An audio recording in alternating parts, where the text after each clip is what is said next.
Stamping friends, Melissa Kerman here with Melissa's Crafting Treehouse. I'm an independent Stampin' Up! Demonstrator and I love teaching and sharing this craft with others.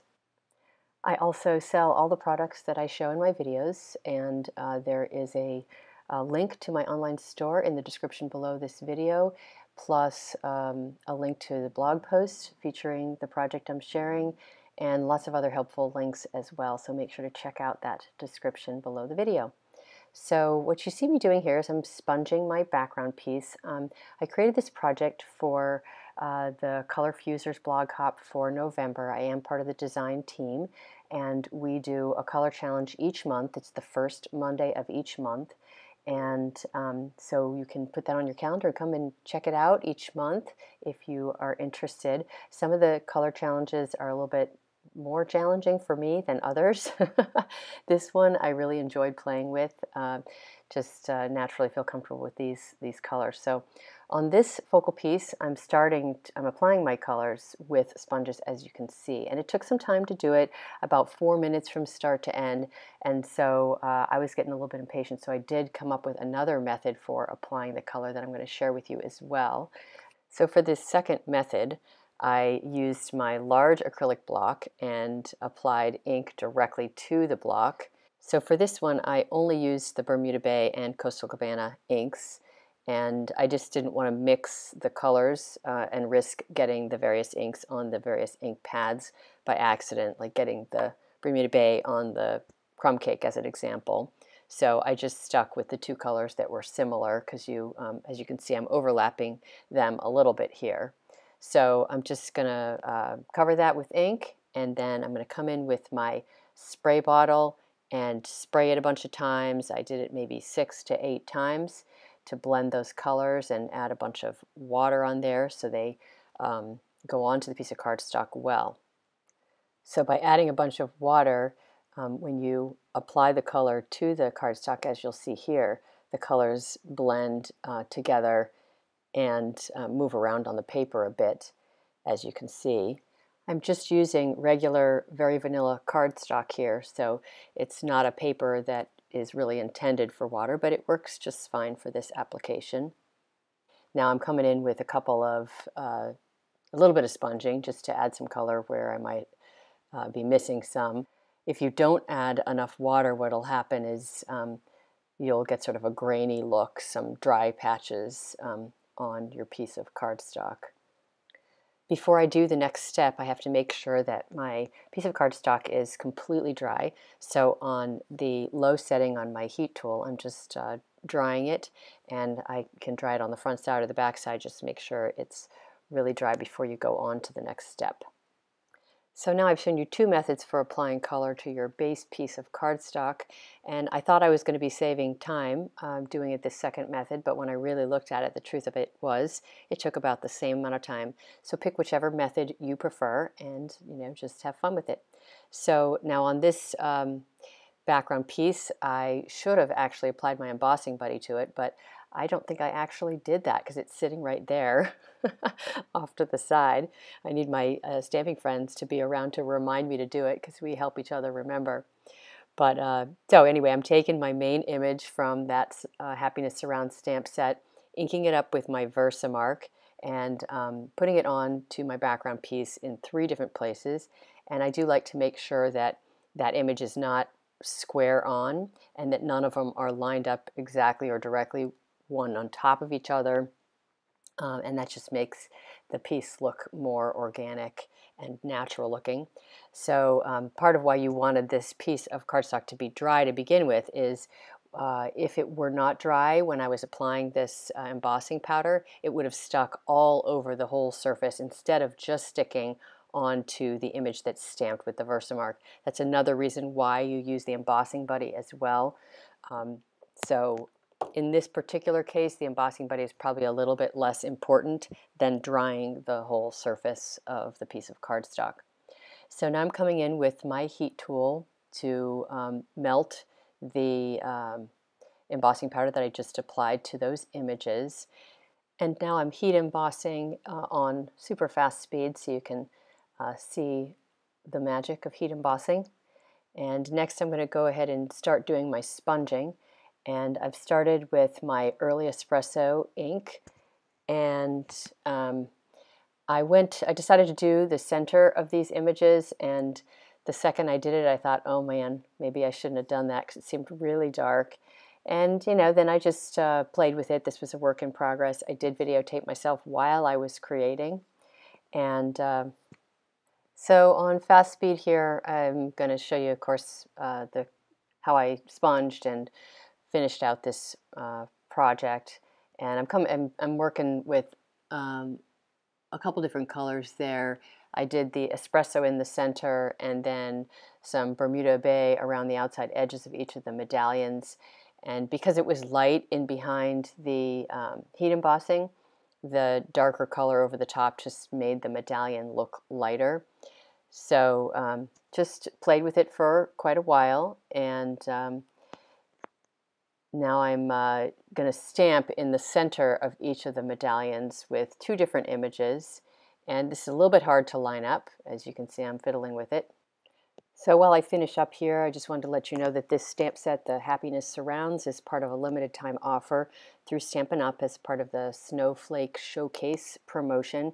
And there are 5 products that are being offered during this promotion. This, I think, is probably my favorite single one. I was actually on the fence about buying it, and now I'm in love with it.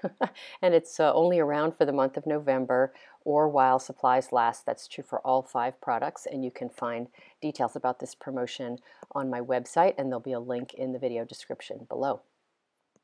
Next, I'm going to do a little bit more heat embossing. I'm going to use another image from the Happiness Surround stamp set and stamp images along the edge there, and I am going to heat emboss them with the clear embossing powder again. So I'm going to use my Embossing Buddy and then stamp images from where the medallions end out to the end of 2 of the edges of this piece, just the long edges. And I'm going to speed through the heat embossing part here. And after I do that heat embossing, I'm going to do a little bit more sponging. And because the color challenge included also crumb cake, and I haven't used it yet, when I'm done with the heat embossing, I'm going to be putting some of the crumb cake ink along the edges of the embossed elements there. So I actually used a couple of colors sponging along the edge. I'm starting with the Coastal Cabana, and as I said, this was a create in front of the video camera sort of project, so experimented with a bunch of different things. So started with that and then went back in with the crumb cake, and I think I decided it wasn't quite dark enough or showing quite enough contrast along the edge.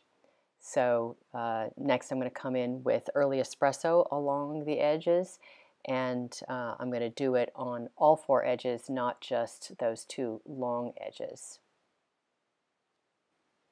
Next, I'm going to add some splatters to the front of my piece. So I've taken a little bit of early espresso ink, a droplet, and put it into an old accessory lid with a little droplet of water. I want my paintbrush to be a little bit, wet. It can't be dry to start with, and I've now moved my focal piece away to experiment with the splatter. If there's too much water in the brush, you'll get big splotchy splatters, and so I was just experimenting with trying to get sort of the kind of splatter I was looking for, kind of a delicate, thin sort of splatter. So when I did this project with my club, we did it a different color scheme, but we discovered that it actually maybe makes a little bit less of a mess when you put it upright against the edge of a container. I had a container for them to use, and when it was flat on the bottom, we got splatters all over our hands, and it was a fun little mess, but fun nonetheless. So I think the splatters really add a lot because it brings the espresso into the other parts of the focal piece, and I hope you like it too.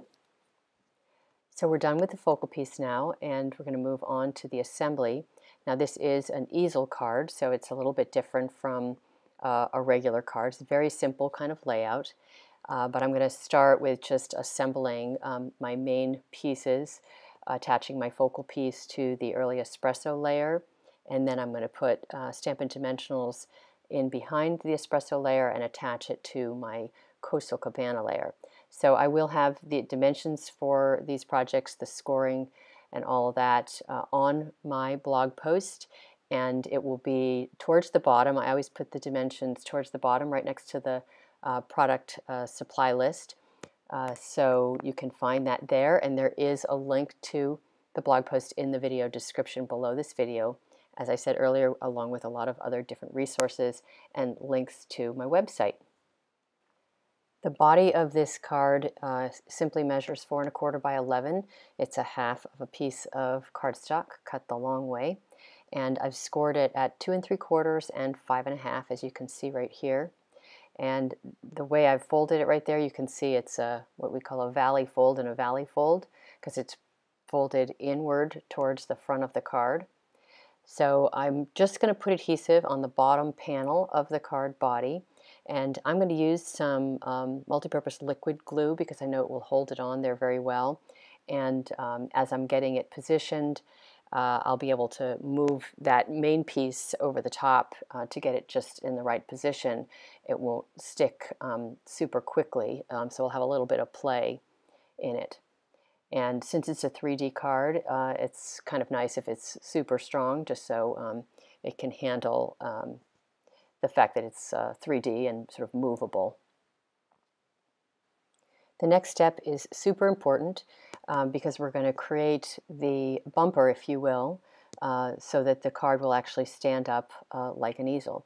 So I'm putting dimensionals on the back side of my little early espresso panel, and I'm going to put it right at the bottom of the bottom part of the inside of the card, and you'll see me doing that right now. And because it's up on dimensionals, it basically acts as a bumper, like I said, so that the card actually stands up, which I think is a really cool thing about this card. So I'm going to do a little decorative element on this Bermuda Bay panel. I've taken that same element that I stamped on the card and stamping it along the edge. I started in the center, so the images would be centered as well from side to side. The next thing we're going to do is finish decorating the front with a couple of colored rhinestones. So I'm going to use my dark Bermuda Bay Blends alcohol marker to color a couple of rhinestones and just put one in the center of each of the medallions. So we've got two more quick little steps. One putting some inside pieces in the card, and then one last step for the outside focal piece. So here's my inside piece, and I just have a piece of very vanilla and early espresso cardstock, and just makes that inside look that much more finished and pretty. On this card we've used several different techniques, sponging, heat embossing, and we've also done what we call an emboss resist. So any image that is embossed will resist ink. Ink will not stay on the surface, it'll rub off. So it's important to sort of clean up your focal piece, if you will, with a little bit of water and a paper towel so that it doesn't get on your clothes. And also it makes the images a little bit more brighter because you're taking the ink off the surface of the embossed image. So better have it on the paper towel than on your clothes or somewhere else, and then your focal piece looks that much prettier. Here's my final project, and I did do one other variation of this, but here's a close-up first before we move on to that one. And on this second one I did some additional stamping in the open spaces, and instead of sponging in the center I put the two images in the center with the early espresso, and here's my pair. So if you enjoyed this video, please give it a thumbs up, share it with friends, and subscribe to my YouTube channel. And you can also click on the bell and you'll get notified whenever I have a new video out. So I hope you'll do that. And please do check out the description below this video. There's lots of links to my brand new website. And I hope you have a wonderful day and happy crafting. Thanks for joining me today, and I hope to see you back soon. Bye.